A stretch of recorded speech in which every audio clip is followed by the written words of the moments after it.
Welcome to Pratap classes. दोस्तों, Pratap classes के YouTube platform पर आपका हार्दिक स्वागत है। आज हम बात करेंगे बीएसटीसी प्रवेश परीक्षा में पूछे गए राजस्थान जीके की। हम बात करेंगे कि राजस्थान जीके के कौन कौन से प्रश्न पूछे गए हैं और किस प्रकार के पूछे जा सकते हैं।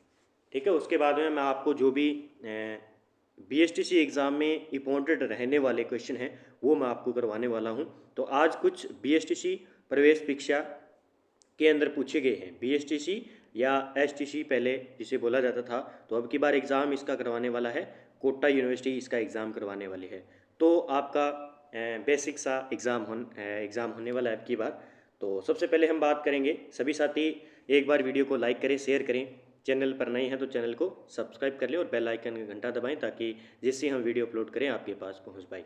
सबसे पहले हम बात करेंगे कि राज्य का कौन सा क्षेत्र डांग क्षेत्र के रूप में जाना जाता है। देखिए 50 क्वेश्चन आपके आएंगे। 50 क्वेश्चन में से तो 35 क्वेश्चन आपके लगभग इस प्रकार के क्वेश्चन आने वाले हैं। 15 क्वेश्चन आएंगे थोड़े हार्ड आएंगे, वो सब साथियों के लिए एक बराबर होंगे। तो ये 35 से 40 क्वेश्चन आपको लगभग सही करने हैं, तो मेरे साथ जुड़ना पड़ेगा। डेली डेली अच्छी तरीके से वीडियो को देखना पड़ेगा। ठीक है, देखिए हम बात करते हैं राज्य का कौन सा क्षेत्र डांग क्षेत्र के रूप में जाना जाता है। तो कौन सा हो जाएगा इसमें? डांग क्षेत्र की हम बात करेंगे तो करौली और धौलपुर। इसमें कौन कौन से जिले आते हैं? करौली, धौलपुर और सवाई माधोपुर को इसके अंदर शामिल कर लिया जाता है। किसके अंदर? डांग क्षेत्र के अंदर।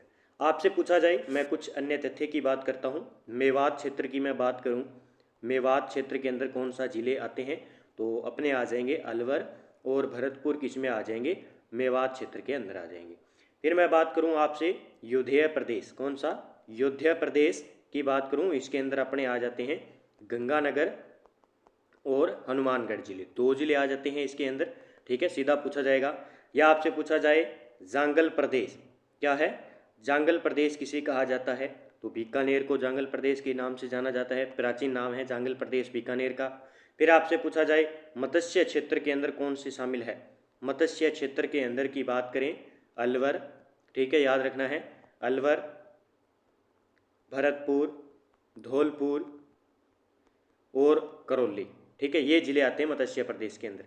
फिर आपसे पूछा जाए ढूंढाड़, क्या है? ढूंढाड़ प्रदेश के अंदर हम बात करें तो ढूंढाड़ प्रदेश के अंदर जयपुर और दौसा, दो ही जिले ढूंढाड़ प्रदेश के अंदर आते हैं। ठीक है, तो इस प्रकार के प्रश्न आपसे पूछे जा सकते हैं। अगले प्रश्न की बात करते हैं। अगला प्रश्न देखिए, राजस्थान मंत्री परिषद में मंत्रियों की अधिकतम संख्या हो सकती है। इस प्रकार के भी प्रश्न पूछे जाएंगे, मंत्री से संबंधित, ज़्यादा नहीं आएंगे। राज्यपाल और मुख्यमंत्री, मंत्री परिषद आपको अच्छी तरीके से पढ़ना है। ठीक है, विधानसभा और विधान परिषद और राज्यसभा, राज्यपाल और मंत्री परिषद, ये पूरा पढ़ना है आपको। यहाँ से प्रश्न आपको देखने को मिलेंगे 2 से 3। ये पूछा गया था, देखो 2016 के अंदर बीएसटीसी का एग्जाम हुआ था। तो हम बात करें राजस्थान मंत्री परिषद की बात करें तो इसका उल्लेख स्टार्ट होता है 164 से, अनुच्छेद 164 से। तो मैं आप बात करूं, इन्होंने कहा कि मंत्री परिषद में मंत्रियों की अधिकतम संख्या कितनी हो सकती है? तो अधिकतम संख्या हो सकती है 30। ठीक है, जब 91वां संविधान संशोधन 2003 में बदलाव किया गया और वहाँ पे जो अधिकतम संख्या कितनी कर दी गई? 30 कर दी गई। और आपसे पूछा जाए कि न्यूनतम जो मंत्री होते हैं वो कितने होंगे? 12 होंगे। ये भी आपको याद रखना है। अब ये मंत्री परिषद का काम क्या होता है? राज्यपाल को सलाह देना, सहयोग व सलाह देने के लिए। ठीक है, इस मंत्री परिषद की नियुक्ति किस अनुच्छेद में है? अनुच्छेद 164(1) में, पहले मैंने आपको बता दिया है। ठीक है, इससे ज़्यादा प्रश्न नहीं पूछे जाएंगे, बस आपको छोटा छोटा याद रखना है। ऐतिहासिक स्थल मानगढ़ राजस्थान के किस जिले में स्थित है? मानगढ़ धाम आपको याद रखना है, ये है बांसवाड़ा जिले के अंदर। कहाँ पे है? मानगढ़ धाम बांसवाड़ा जिले के अंदर है। अब बांसवाड़ा की बात करें तो बांसवाड़ा को 100 द्वीपों का शहर कहा जाता है। एक तो यह याद रखना है, बहुत बार बीएसटीसी में पूछा जाता है कि 100 द्वीपों का शहर किसे कहा जाता है? बांसवाड़ा को। एक बांसवाड़ा के पर अपनी त्रिपुरा सुंदरी माता का मंदिर है, ये याद रखना है। यहाँ पे सबसे बड़े जो एग्जाम में बार बार पूछा जाता है वो है, यहाँ पे एक सोने की खान है। कौन सी है? सोने की खान है और उसका नाम है आनंदपुर भूकिया। याद रखना है, आनंदपुरी या आनंदपुर आपसे पूछा जाए, आनंदपुर भूकिया किस प्रकार की खान है? सोने की खान है और किस जिले में है? बांसवाड़ा में है। आपसे पूछा जाए कागदी पिकअप बांध कहाँ पे है? गोटिया अंबा माता का मंदिर कहाँ पे है? बांसवाड़ा के अंदर है। तो ये डिटेल थोड़ी सी मैंने आपको बता दी बांसवाड़ा से संबंधित। आगे हम बात करते हैं राजस्थान मौलाना अबुल कलाम आज़ाद अरबी फारसी शोध संस्थान कहाँ पे है। अच्छा प्रश्न और पूछा जा सकता है बार बार। तो ये टोंक जिले के अंदर है, मौलाना अबुल कलाम आज़ाद अरबी फारसी शोध संस्थान। कुछ मैं और आपको बताऊं, केंद्रीय शुष्क बागवानी संस्थान कहाँ पे है। केंद्रीय शुष्क बागवानी संस्थान ये कहाँ पे है, बीकानेर में है। ये याद रखना है, कहाँ पे है, बीकानेर में है। केंद्रीय शुष्क बागवानी संस्थान बीकानेर के अंदर। फिर मैं 2 नंबर बात करूं, राष्ट्रीय उष्ट्र अनुसंधान केंद्र कहाँ पे है। राष्ट्रीय उष्ट्र अनुसंधान केंद्र की बात करूं, ये कहाँ पे है, बीकानेर में है। ये भी आपको याद रखना है। आगे बात करूं तो आपसे पूछा जाता है, बहुत बार एग्जाम में आता है काजरी। एक है काजरी, एक है आफरी, दोनों का याद रखना है। दोनों एग्जाम में पूछे जाते हैं काजरी, ठीक है, CAZRI ये है काजरी, और AFRI ये हो जाएगा आफरी। दोनों ही कहाँ पे है, जोधपुर में है। कहाँ पे है, जोधपुर में, ठीक है। दोनों ही कहाँ पे है, जोधपुर में है। इस काजरी की स्थापना की मैं बात करूँ तो इस काजरी की स्थापना हुई थी 1968 में, ठीक है। और ये आफरी की स्थापना हुई थी 1987 में। दोनों याद रखने, स्थापना पूछी जाती है और इनका पूरा नाम। अब इनका पूरा नाम क्या होता है, काजरी का होता है केंद्रीय शुष्क क्षेत्र अनुसंधान, और आफरी होता है शुष्क वन अनुसंधान संस्थान। जहाँ पे आफरी आ जाए वहाँ पे वन याद कर लेना, ठीक है। आफरी मतलब वन लिखा होगा, शुष्क वन अनुसंधान संस्थान। काजरी आ जाए तो वहाँ पे शुष्क क्षेत्र ओनली सेंटर का केंद्रीय शुष्क क्षेत्र अनुसंधान संस्थान। दोनों याद रखने हैं, दोनों जोधपुर में है, ठीक है। आगे बात करते हैं प्रश्न की। अगला प्रश्न है, सरगासुली स्थित है।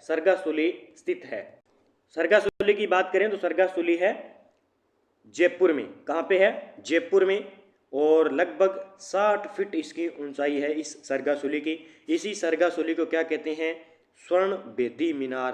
क्या कहते हैं, स्वर्ण बेदी मीनार की उपनाम से भी जाना जाता है। बनवाया किसने था, तो ये थे जयपुर के राजा थे। कौन थे, ईश्वरी सिंह द्वारा।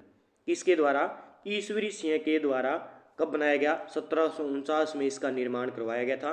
कहते हैं कि सरगासुली से ही ईश्वरी सिंह ने छलांग लगा के अपने आप को खत्म कर लिया था, ठीक है। तो इसका आंसर हो जाएगा जयपुर, मराठों से तंग आकर। फिर देखिए कौन सा क्षेत्र ढूंढाड़ के नाम से जाना जाता है। ढूंढाड़, ये देखो पहले मैंने बताया था क्षेत्र से संबंधित 2 प्रश्न आ चुके हैं ये। तो ढूंढाड़ प्रदेश कौन सा हो जाएगा, इसमें जयपुर हो जाएगा। ये STC, पहले STC नाम चलता था, ठीक है। उसके बाद बात करूं अगले प्रश्न की, किसको जल महलों की नगरी भी कहते हैं। जल महलों की नगरी कहते हैं डींग को। अभी डींग क्या बन गया है, नया जिला बन चुका है। तो आपको डींग ओनली करना है। कौन सा हो जाएगा, डींग जिला हो जाएगा, ठीक है। ये आपको याद रखना है। फिर उसके बाद बात करूं, गणेश जी का प्रसिद्ध मंदिर किस जिले में है। गणेश जी का प्रसिद्ध मंदिर है सवाई माधोपुर में। ये आपको याद रखना है, गणेश जी का प्रसिद्ध मंदिर है सवाई माधोपुर के अंदर। 73 मंदिर है ये। पटुओं की हवेली कहाँ पे है, जैसलमेर में। आपसे पूछा जाए सालिम सिंह की हवेली, नथमल की हवेली, ठीक है, पूछा जाए तो कहाँ पे होगी, जैसलमेर के अंदर होगी। फिर बड़ा बाग जैसलमेर में है। रामदेवरा मंदिर जैसलमेर में है। तनोट माता मंदिर जिसे सैनिकों की देवी कहा जाता है वो भी कहाँ पे है, जैसलमेर में है। फिर आगे बात करें, मुन्ना बाव किस जिले में है। मुन्ना बाव किस जिले में है, बाड़मेर में है। इस प्रकार के ही प्रश्न आएंगे, ज़्यादा टफ क्वेश्चन नहीं आएंगे, लेकिन ये जो सरल क्वेश्चन है ये याद होने चाहिए आपको। राजस्थान का कौन सा शहर घंटियों के शहर के रूप में जाना जाता है, तो झालरापाटन झालावाड़। झालरापाटन स्थान कहाँ पे है, झालावाड़ है, जो घंटियों के शहर के रूप में प्रसिद्ध है, ठीक है। ये आपको याद रखना है। आगे बात करेंगे, राजस्थान के किस जिले को जांगल प्रदेश के नाम से जाना जाता है। ये 2013 में आया था। तो ये बीकानेर, मैंने पहले भी बताया था। इस प्रकार के प्रश्न पूछे जाएंगे आपसे, 30 प्रश्न तो इस प्रकार के आएंगे। किस बाग में हॉल ऑफ हीरोज देवताओं की साल स्थित है। अब ये देखो, इस प्रकार के भी प्रश्न पूछे जाते हैं। ये जो है ना, ये 15 प्रश्न आते हैं। अब जो इन प्रश्नों को सही कर गया वो कर गया, बाकी 35-40 क्वेश्चन सही होंगे आपके। तो मंडोर, ठीक है। तो मेरे साथ आपको लगातार जुड़े रहना है। मैं अब 10-15 दिनों में आपको अच्छी तरीके से राजस्थान जी की क्वेश्चन देने वाला हूँ, जो एग्जाम में सीधे छपेंगे। तो ये याद रखना है, हो सकता है वापस आ सकता है। हॉल ऑफ हीरोज यानी देवताओं की साल, ये कहाँ पे है, मंडोर के अंदर है, ठीक है। कहाँ पे, मंडोर के अंदर। अगला प्रश्न देखिए, मरु महोत्सव आयोजित किया जाता है। मरु महोत्सव ये रहा जैसलमेर के अंदर। मरु आ जाए तो जैसलमेर, ये देखो कितना फर्स्ट सेकंड ग्रेड में राजस्थान पुलिस में और बीएसटीसी में फिर पूछा 2013 में। तो मरु महोत्सव की बात करेंगे जैसलमेर के अंदर है, मरु महोत्सव जैसलमेर में। और जो थार गाड़ी चलानी है वो हमें बाड़मेर में चलानी है, बस ये दोनों याद रखना, ये कंफ्यूज करते हैं। देखो पहला ही ऑप्शन की क्या दिया इसने, बाड़मेर दिया है, मरु महोत्सव बाड़मेर अपने याद रहता है। तो मरु जैसलमेर में, और थार की गाड़ी जो चलानी है हमें बाड़मेर में। ऊंट और थार दोनों कहाँ पे चलाने हैं, बाड़मेर में चलाने हैं। ऊंट महोत्सव बाड़मेर में, थार महोत्सव बाड़मेर में, और मरु महोत्सव जैसलमेर के अंदर, ये आपको याद रखना है। ये ऊंट महोत्सव बीकानेर होगा सर, ये थोड़ा कन्फ्यूज हो गया मेरे भी। तो इस प्रकार क्वेश्चन देखो कन्फ्यूज होते हैं, बार बार इस प्रकार के ऑप्शन डाले जाते हैं। तो बीकानेर में ऊंट महोत्सव, मरु महोत्सव जैसलमेर, थार महोत्सव बाड़मेर और ऊंट महोत्सव बीकानेर, तीनों कन्फ्यूज करते हैं बार बार। आगे देखिए, राजस्थान का पर्यटन विभाग ऊंट महोत्सव कहाँ आयोजित करता है, ये देखो प्रश्न आ गया। तो बीकानेर में। किस दिन गाय की बछड़े सहित पूजा की जाती है, गाय की बछड़े सहित पूजा की जाती है, बच्छ बारस को ये गाय की बछड़े सहित पूजा की जाती है, ये याद रखना है। आगे देखिए, अच्छा प्रश्न है, देखो इस प्रकार के प्रश्न जो मैंने 15 बताए ना, ये इस प्रकार के आते हैं। भाद्रपद शुक्ल नवमी सितंबर माह को प्रतिवर्ष बलिदान दिवस किस घटना के संबंध में मनाया जाता है, इस प्रकार के प्रश्न पूछे जाएंगे। तो ये खेजड़ली में शहीद हुए नर नारियों के सम्मान के रूप में ये याद रखना है, खेजड़ली दिवस मनाया जाता है भाद्रपद शुक्ल नवमी सितंबर माह के अंदर, ये पूछा जाता है। ठीक है, फिर हम बात करें आगे, बादशाह का मेला भरता है। तो अभी ब्यावर नया जिला बन चुका है, तो बादशाह का मेला ब्यावर जिले के अंदर भरता है। निम्नलिखित में से कौन सा पशु मेला नहीं है इनमें से, देखिए नागौर पशु मेला लगता है, पुष्कर पशु मेला लगता है, और तिलवाड़ा में लगता है, रामदेरा पशु मेला नहीं लगता है। और आपसे पूछा जाए बलदेव पशु मेला भी कहाँ पे लगता है, नागौर में लगता है, ये भी आपको याद रखना है। फिर हम बात करें, तेजा जी का मेला कहाँ आयोजित होता है, तेजा जी का मेला कहाँ आयोजित होता है, तो पर्वतसर नागौर के अंदर, पर्वतसर नागौर के अंदर। और तेजा जी का जन्म होता है कहाँ पे, अपने खरनाल, ठीक है, खरनाल के अंदर, ये दोनों याद रखें, जन्म खरनाल के अंदर और मेला इनका पर्वतसर में भरता है ये। और देशनोक के अंदर कौन सी माता है, करनी माता, करनी माता का मंदिर कहाँ पे है, देशनोक। ठीक है, आगे देखिए, राजस्थान में सर्वाधिक संख्या किस जनजाति की पाई जाती है, सर्वाधिक जनसंख्या मीणा पाई जाती है, जो जयपुर के आसपास का क्षेत्र है वहाँ पे मीणा सबसे ज़्यादा पाए जाते हैं। अगला प्रश्न है, सहरिया जनजाति के लोग अधिकतम किस जिले में पाए जाते हैं, सहरिया जनजाति के लोग अधिकतम किस जिले में पाए जाते हैं, 12 जिले के अंदर। सहरिया सिरोही मत कर देना, 12 जिला। ठीक है, आगे बात करते हैं, देखिए क्या पूछे गए हैं, निम्नलिखित में से कौन राजस्थान के प्राचीनतम निवासी है, मीणा है, ग्रासिया है, भील है या बलाई है। तो भील जनजाति सबसे प्राचीन जनजाति मानी जाती है, ये प्रश्न पूछा जाएगा आपसे। राजस्थान की कौन सी जनजाति पूर्वी भाग में अधिक पाई जाती है, पूर्वी भाग कौन सा आ जाएगा, भरतपुर, धौलपुर, अलवर। तो देख लीजिए कौन सा हो जाएगा, मीणा, जो जयपुर आसपास का क्षेत्र है। किस जनजाति का उल्लेख मत्स्य पुराण में मिलता है, मीणा जनजाति का। ठीक है, 2 प्रकार की मीणा बताए थे ना, चौकीदारी और फौजदारी, ये 2 प्रकार की मीणा बताए गए थे, ग्रासिया, भील, ये भी याद रखना, और मीणा जनजाति मत्स्य पुराण के अंदर मिलता है। फिर हम बात करते हैं अगले, सुप्रसिद्ध बणी ठणी किस शैली से संबंधित है, ये किशनगढ़ शैली से है। सुप्रसिद्ध बणी ठणी जो शैली है वो किशनगढ़ शैली से संबंधित है, ये प्रश्न पूछा जा सकता है आपसे। अगला प्रश्न देखिए, राजपूत चित्रकला की किस शैली में निहालचंद का संबंध है, या भी ये निहालचंद का संबंध पूछा जाता है, बार बार पूछा जाता है, ये किशनगढ़ शैली से। ठीक है, ये राजपूत चित्रकला है और निहालचंद के द्वारा ये चित्र बनाया गया था। फिर आगे देखिए, राजस्थानी भाषा की कृति पाथल और पीथल किसकी कृति है, पाथल और पीथल कन्हैया लाल सेठिया की है, याद रखना है, ये बहुत बार एग्जाम में पूछा गया है, पाथल और पीथल किसकी कृति है। ठीक है, उसके बाद हम बात करें, बूंदी के प्रसिद्ध साहित्यकार सूर्यमल मिश्रण ने किस ग्रंथ की रचना की थी, सूर्यमल मिश्रण के द्वारा किस ग्रंथ की, तो वंश भास्कर। ठीक है, याद रखना है, वंश भास्कर की रचना सूर्यमल मिश्रण के द्वारा की गई थी। हुमायूं रासो की रचना किसने की थी, इसका जवाब आपको कमेंट बॉक्स में देना है, ये ग्रंथ आपको पढ़ के जाना है, एक बार पक्का पूछा जाएगा। मेवाती बोली से संबंधित जिला कौन सा है, मेवाती बोली से संबंधित है। अलवर मैंने पहले बताया था, मेवात क्षेत्र के अंदर।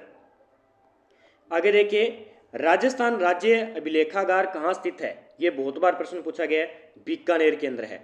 राजस्थान राज्य अभिलेखागार कहाँ स्थित है? बीकानेर जिले के अंदर स्थित है। तो ये इतने कुछ क्वेश्चन मुझे मिले थे, बीएसटीसी के परीक्षा में पूछे गए, और भी मुझे मिलेंगे क्वेश्चन, तो मैं आपको पक्का रिवीजन करवाऊंगा। मुझे लगता है कि बीएसटीसी के ओल्ड क्वेश्चन जो मैं आपको रिवीजन करवाऊंगा, आगे भी जो क्वेश्चन है काउंटेड है, फुल इंपॉर्टेंट होंगे, वहाँ से मुझे लगता है कि मैं अगर आपको करवाता हूँ 10-15 दिन, तो आपके आराम सही से 40 क्वेश्चन सही हो सकते हैं जीके के। ठीक है, तो सभी साथी मेरे साथ जरूर जुड़े जो बीएसटीसी के एग्ज़ाम को क्लियर करना चाहते हैं 12वीं बेस पर, क्योंकि एक बार ही मौका मिलता है, बार बार मौका नहीं मिलता है। तो आप अच्छी तरीके से जीके को पढ़ लीजिए और एग्ज़ाम दीजिए। ठीक है, जय हिंद, जय भारत दोस्तों, मिलते हैं अगले वीडियो के साथ में।